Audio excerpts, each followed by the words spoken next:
Hi, everybody. Sean McCracken, news editor for CoStar News Hotels, here with Pyramid's Lori Kiel. And Lori, what's your actual title now these days? I'm Senior Vice President of Revenue Management. So how is life at Pyramid? Because I know that's still a relatively new thing for you. Yeah, I am 10 months in, and it's great. Pyramid is a really good company.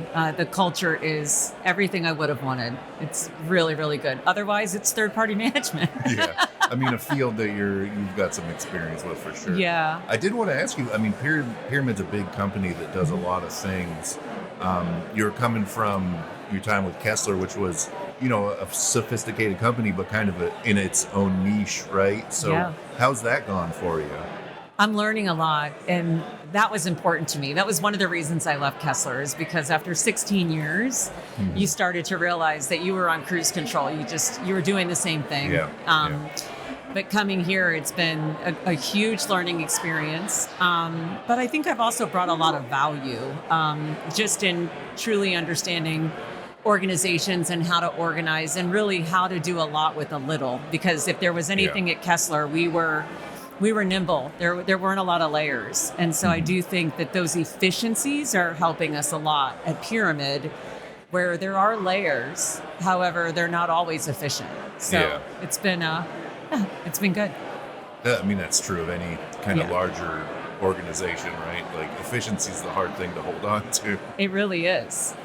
So, I mean, obviously, to kind of expand our scope, there's been a lot of kind of dreary talk early this morning. A lot of lower expectations for the second half of the year. Are you guys feeling that? Is that the reality you're seeing at Pyramid?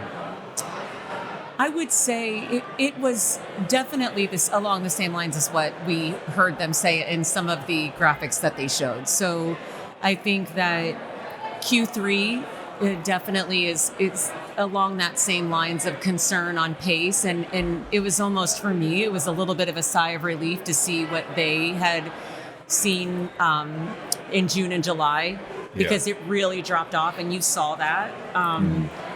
But I also felt really optimistic about 2026, more than I did before getting here today, because I really believe I heard the message, which is we're not out of the woods yet, but you won't be there long. Yeah.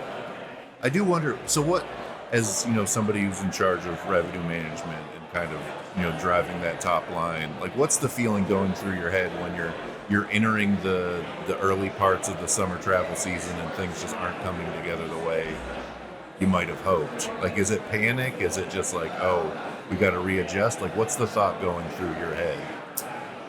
Well, it's a lot about the responses that I have to give the owners, right? Yeah. Because that's what happens, is that it's you're having to become very reactive, and that becomes concerning for me, because reaction is typically, typical reaction from revenue management is we drop the rate.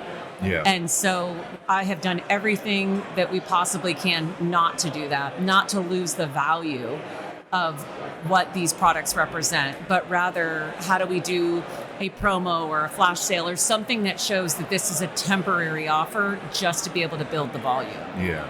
Are you confident? I mean, it seems like there hasn't been that sort of race to the bottom that people were worried about.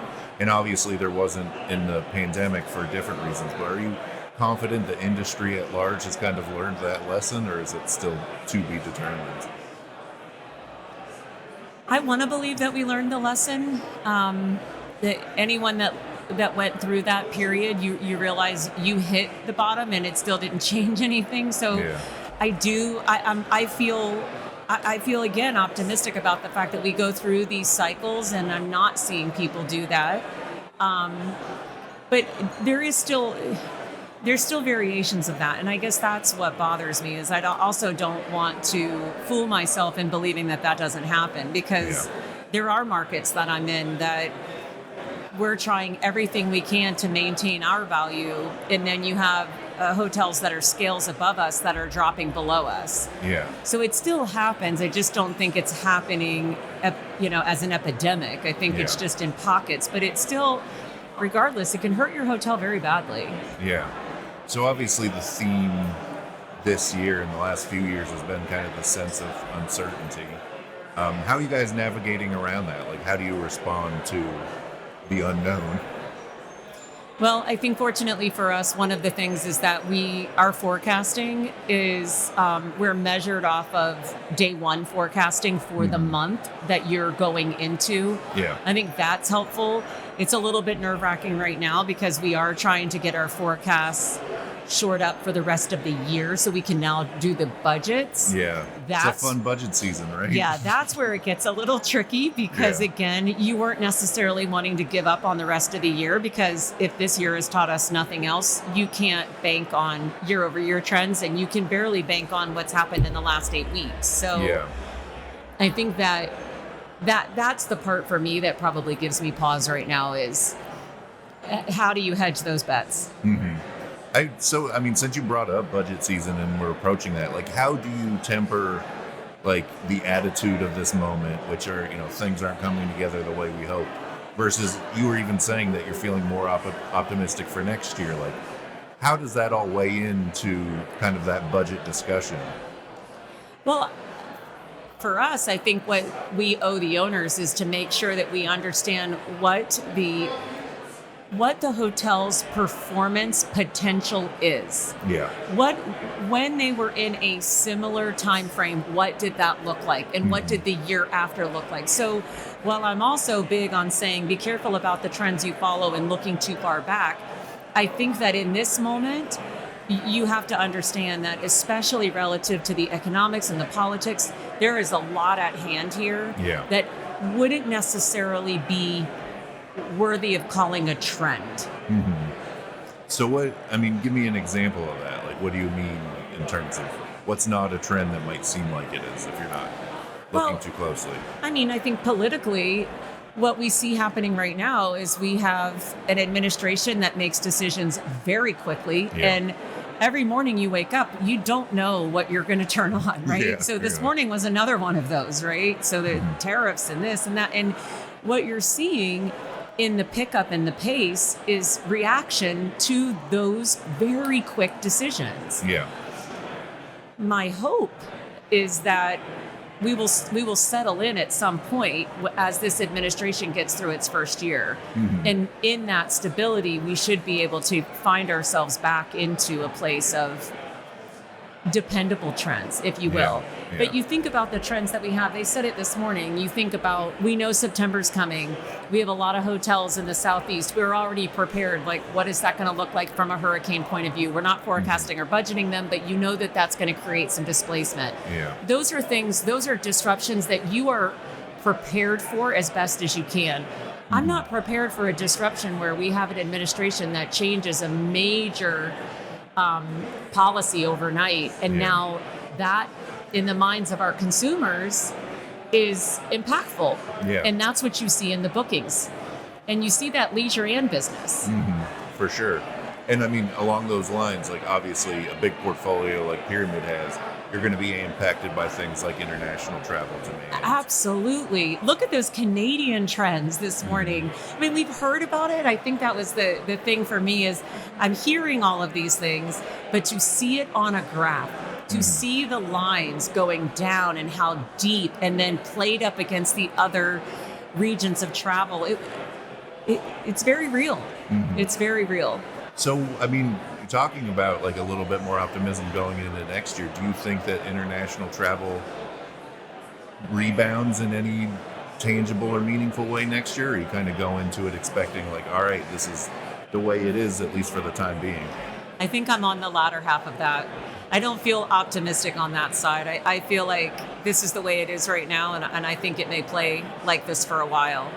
I didn't see anything that made me feel like, okay, well, we went through that and now we're coming out of it. I don't see that. What I saw is that it gets, that depth or decline gets deeper every month. Yeah. Which is interesting too, because the kind of traditional thinking is it's the value of the dollar, right? And then we went through a period where the dollar had one of its steepest declines in history, and it's only gotten worse, right? That's right. And removing anybody's individual political beliefs one way or the other, it's something that is happening. It is. It's interesting too, because I work for an organization where we have people literally all over the globe, and I talk to people in different countries, and their perception of coming to the U.S. right now is a little bit scary. So Yep. it seems like perception is determining reality on this at least. It definitely is. So, Yeah. I mean, from your perspective, like how big of a deal is it to lose kind of one of the big feeders like international demand, and how do you kind of react and adjust your strategy? Well, I mean, listen, if you are, we saw this happen in a couple of our hotels that had a lot of government business early on when that government business dried up because of all of the changes that were being made in the first 90 days. You have to find what other segment you can tap into and how do you over index on that segment. But you also have to be realistic and realize if you are never getting corporate business, just because that's a segment that you're trying to tap into now, you're not going to, again, that's where you start to spin your wheels. And I that's what I look for. I look for that across my hotels and with my teams. When I know that we have to get reactionary, I make sure that we're doing it in the right place. That is A, not going to waste our efforts, and B, is something that is a faucet, if you will, that we can open, but that we can also close. Yeah. That is not time bound, is not commitment for a long period of time. And I think that's key as well, because you do see that happen as well as it's that panic. Beyond reaction is panic, where you're signing up for something that is going to affect you well into the future beyond when you truly need it. So that, I think that segues into the next thing I wanted to ask you, which is basically like, where is the opportunity right now? What are the levers that you can pull to kind of make the most of the current situation? Yeah, I think what I'm seeing mostly in this time frame, it's really more about being on the shelf, making sure that, so we talk about channels, we talk about segments, and sometimes we talk about them interchangeably. I see them as two very different lanes. And so it's one thing to say, okay, well, I have all my rates open, I'm wide open, that's great, but you're wide open where? And especially when you talk about the independent space, we are truly choosing which of those channels we open or we close. I mean, I have some hotels where we just simply do not do OTA business, and then others where we do. So this is one of those places where, is that faucet on completely? Is it completely open, or is it partial? And then how do you want to play that lever? Because where we're finding, if we're finding any saving grace, it's in really just turning on those platforms. You know, that's interesting too, because I've heard, you know, just in chatter or at conferences or just talking to people, more of those kind of like independent resorts or whomever who've never really had to lean on the OTAs. And now all of a sudden it's like, well, might as well, right? Like, it's more and more of a thing across the industry, it seems like. Yeah, well, because it's another, you have leverage. You have these platforms that you can turn on and off. And that's just the way that you have to play at times. You know? The conversation around OTAs is so different, I feel like, these days than it was even just a few years ago. Like, I know nobody loves like giving up that commission, but it seems like it's so much less adversarial at the very least, although I mean, it should be. I wonder, like, is that your feeling? Do you feel less like we're losing by leaning on the OTAs? No, they're partners. They're absolutely partners of mine, and I treat them like that. They're bringing me business that I otherwise would not get, because if those customers were coming to my website, then why would they be buying me on an OTA? They're not loyalists. And maybe I use the OTAs. I mean, I'll be honest, I'm a fan. I go on there to check the rates, to check the market, to see what hotels are available in a market. I don't know what's there until I can go there and see that there are Marriotts and Hyatts and Independents, and then I can make a decision. And so for me, I think they're partners, and I use them as that. I meet with them every single month. We talk about what we can do better, what we do less of, what's costing us too much. It's a real relationship. There's nothing adversarial about it in my world. Which, I mean, wasn't always the case, right? You're right. There used to be this fear that somehow they were going to take over the industry, and I feel like maybe that panic has abated at least a little bit. Well, So it's funny on that topic, though. I often think about how the OTAs came about and really what it is that they do, right? So we all know, and I think we've just gotten to the point that we're accepting the fact that they don't own anything.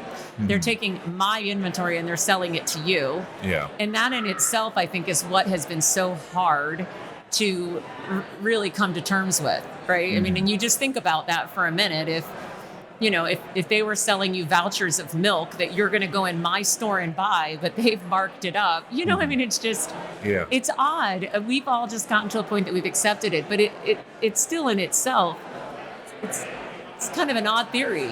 Well, in a lot of ways, I mean, broadly, you could argue that our economy is very much a middleman economy these days, right? Like, how different is an OTA than what Amazon does? Absolutely. If they're selling something that's not even theirs, like they're just the intermediary in the That's same way. it. It's just how we're all conditioned to buy things now, Yeah. so it's not that odd if you think about it.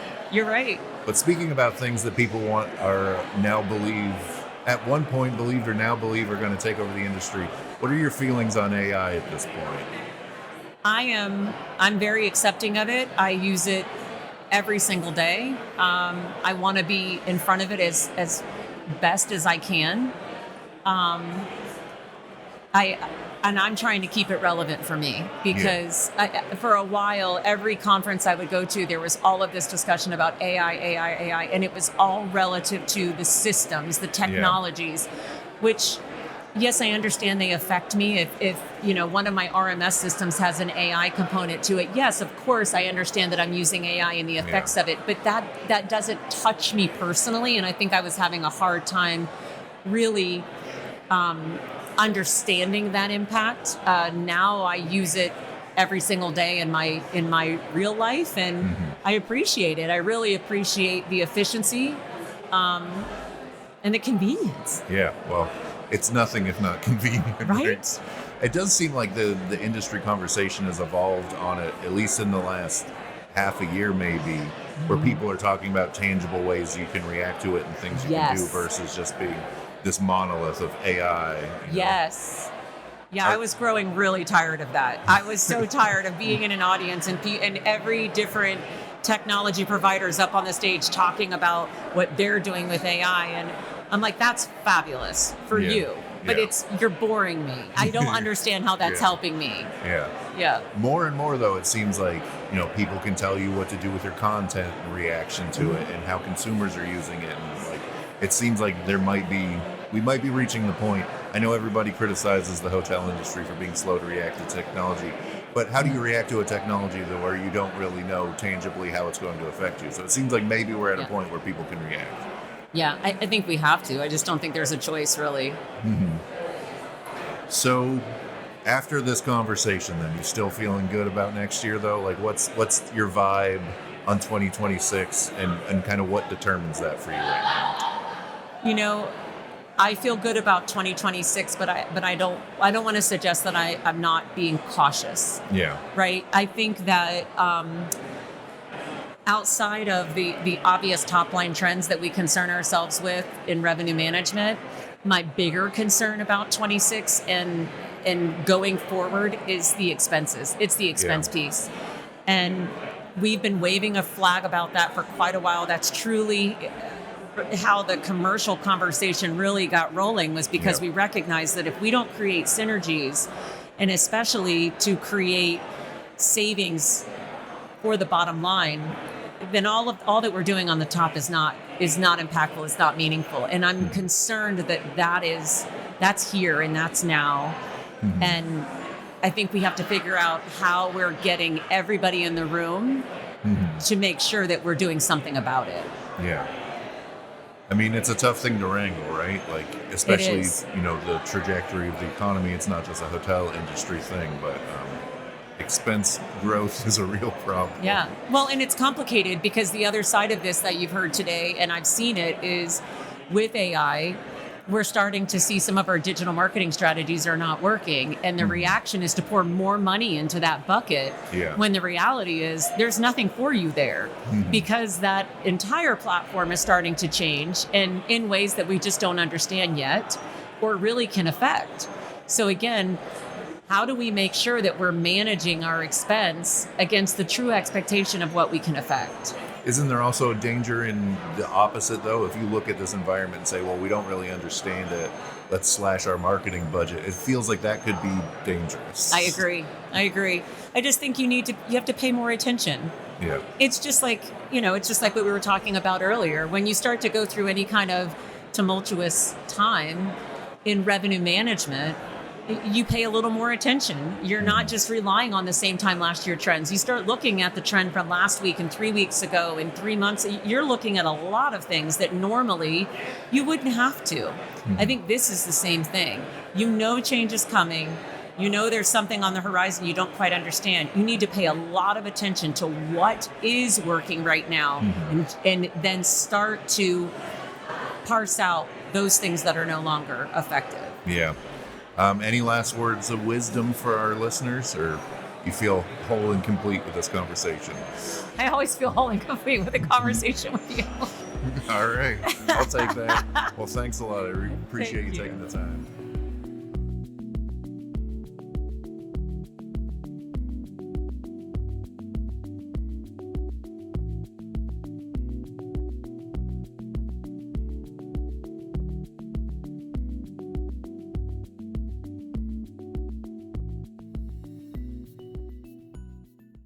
Hi, I'm Davon Reed. I'm Omari Head. And I'm Chris Henry. We're the hosts of the Next Gen in Lodging podcast. It's a monthly show in which we interview a new generation of hoteliers to get their insights into a variety of disciplines and topics, from finance to food and beverage and hotel operations. Listen to us on Spotify, Google, Apple Podcasts, or wherever you get your podcasts. This episode of the CoStar News Hotels podcast was recorded on August 7th, 2025, live from the Hotel Data Conference in Nashville. Visit us every day at costar.com/hotelnews, and don't forget to rate, review, and subscribe to all of our shows on your podcasting platform of choice.